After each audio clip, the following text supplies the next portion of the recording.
Hey everyone, in today's video we are going to get a vintage Lawn Boy lawnmower up and running again. So without further ado, let's get right into it.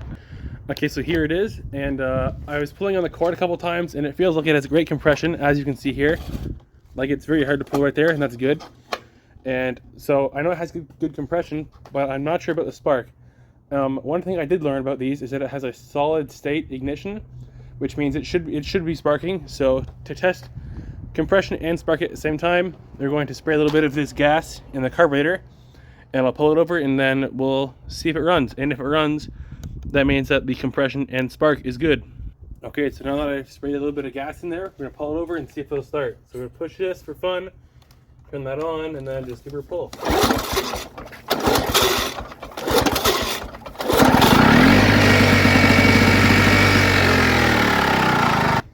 Well, that's a good sign. That means that we have good compression and spark. So now what I think we're going to do, as it's been sitting for 20 plus years, is take apart the carburetor and clean it out. So let me get it up on the operating table here and we'll take it off. Okay, so the first step to getting the carburetor off is you're going to take off this top cover just to make it easier to work on.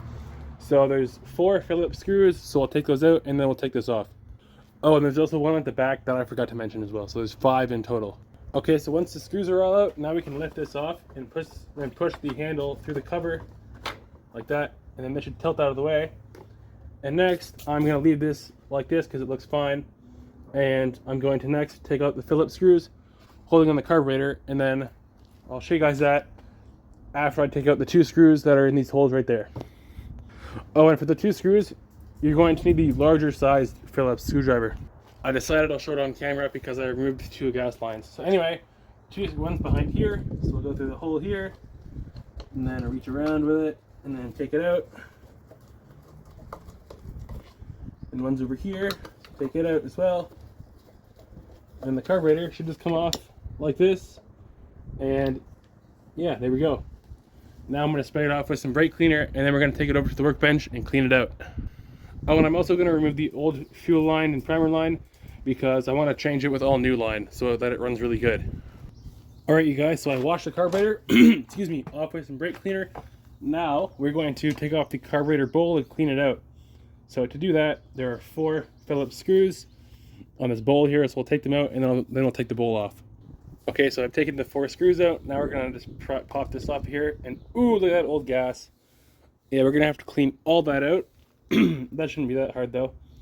And we're going to see if the float and needle moves, and as you can see, it does. That is a very good sign. So I don't think this should be too hard. So now let's get the brake cleaner out and start washing this off. So we'll start with the bowl first. So to wash out the parts, basically all I'm going to do is fill it up with the brake cleaner and then get a screwdriver and kind of agitate the dirt, and then it should come right out. If you wanted, instead of using a screwdriver, you could also use a toothbrush. That works good as also. Okay, so there's the bowl. Now we're going to move on to the carburetor itself. So what I think I'm going to do is remove this kind of float assembly and clean that in small parts, in like small pieces. And then actually we'll do the screen first. We'll take off the screen here, so pull this up very carefully. And it should come out like this. We're going to spray this out. And next, we're going to remove the jet in here and then clean it out with a torch tip cleaner, which I'll show you guys how to do that in a minute. Okay, so for the screen, what I'm going to do is spray it off with the brake cleaner and then go over with this little wire brush here and kind of just brush off all the crap. Okay, next we're going to take out this jet here with a flathead screwdriver, and then we're going to clean it out with a torch cleaner. So make sure that you go nice and slow and don't strip out the threads. So take it out just like this, and it's almost there, so I'll use my fingers. And yep, there it is. Now I'm going to excuse me. I'm going to spray it with the brake cleaner and then again use my little wire brush and my torch tip cleaner to clean out all the holes. Oh, and as you can see, it's completely clogged right now, so after we clean it out, we should be able to see daylight through there. And for the torch tip cleaner, what I like to do is, I like to find one that's like a good size and go right through the center here. I should go from this end first. So go through like this, clean it out there, and then get the next smaller one, and then go through there again. And as you can see, all the green stuff is plugging the hole. So now I'm going to keep doing this until we can get like all the green stuff out of there and make this nice and clean. Oh, and you can also run this through these little holes in the side here as well. That will help it out a lot. Okay, so now I've cleaned the jet and now we can see light out of it. Not sure if you can tell. Let me get you in the sun. So yeah, we can see light out of it like right there, so that's good. Now what we're going to do is, now I'm going to remove the float and pin and seat, I guess, and then we're going to clean that out. And then we're going to do a final spray off down the center in the whole thing with the brake cleaner to clean it out. And now if you want, you could use the compressed air. I have an air compressor, but I didn't feel like waiting for it to turn on, so I'm just using brake cleaner today, which is just fine. So anyway, now I'm gonna, like I just said, I'm gonna remove this float here and clean it off. Oh, and you guys, don't use the brake cleaner on the little rubber seat here because it'll mess it up. So set that aside and wipe it off with a rag instead. So for this guy, I'm gonna get the brake cleaner and then spray it off like this. I'm gonna do this for all the parts and wipe them down real good, and then I'll turn you back on when I'm ready to reassemble the whole thing. Alright you guys, so I've reassembled the carburetor. Now I'm going to put it back on the engine, and then together we're going to install the new fuel lines and get that all buttoned up. Alright you guys, so now it's on to the fuel line, and I also found a filter that we're going to install inline because I didn't get the screen quite clean enough, so I didn't put it back on. Anyway, here we go. We have this little filter. I'm going to get our hose first of all and slip it on the carburetor like that, nice and good. And then we're going to cut off a little bit here and then slip in the filter and then get another section of line to the tank. And I'll show you guys that once I'm done getting it all hooked up. Okay, so the new primer line is now installed, and now we have to figure out what length to make the actual gas line. So I'm going to put the filter on the carburetor, and then we're going to hold this up to see what length I have to cut it and make sure that's nice and clean. It is, that's good. Put that on. Okay, so I'm going to screw the cover back on, and then we're going to cut this to length. Alright, so I got the carburetor and fuel line back on. Now let's take it over to the driveway, put some gas in it, and see if it'll run. Alright you guys, so here we go. I'm going to pour my mixed gas.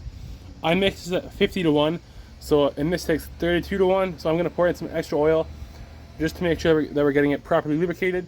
And after I run this tank of kind of 32-1, it should be okay to run at 50-1 because this oil is brand new, and the oil when this was made in the 80s wasn't as good.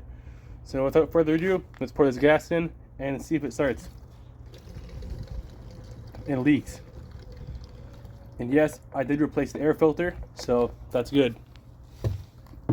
Now I'm going to pour in some extra oil. So I'm using this one today. It's the cheaper one, Canadian Tire. And we'll pour in a bit because I want this thing to run pretty good. And that should be good. For now, I might smoke a bit, but that's fine.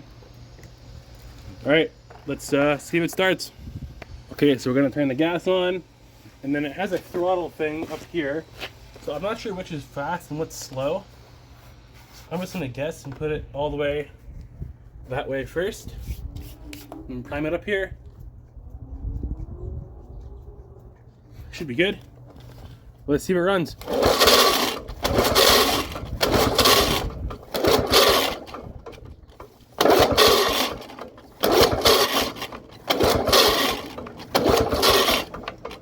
Let me see if we're getting spark. Let me just double check. Okay, so I think it just wasn't primed enough. So I sprayed some gas in the carburetor. Now let's see if it starts up. Almost.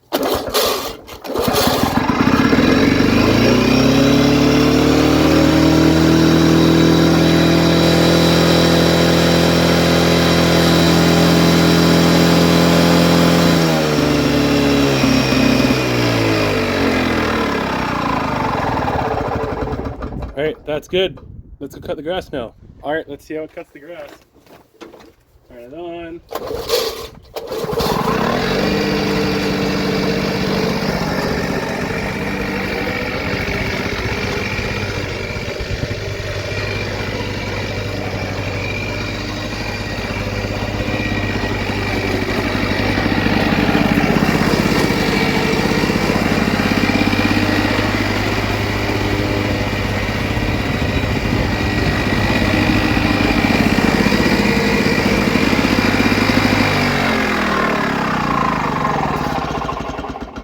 Alright you guys, wanted to report that I mowed my whole lawn with the lawn boy and it ran.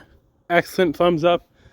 Easily the most fun lawnmower I've ever used. Anyway, I just got done washing it here, and as you can see it's very clean. For example, there's no more dirt down there and on the top of the engine. So anyway, All right, you guys, so that's gonna do it for this one. Sorry if I was a bit like, sorry if I talked fast. I was just really amped to get this thing running. So anyway, thanks for watching. Have an awesome weekend and give it a thumbs up if you like this video. See ya.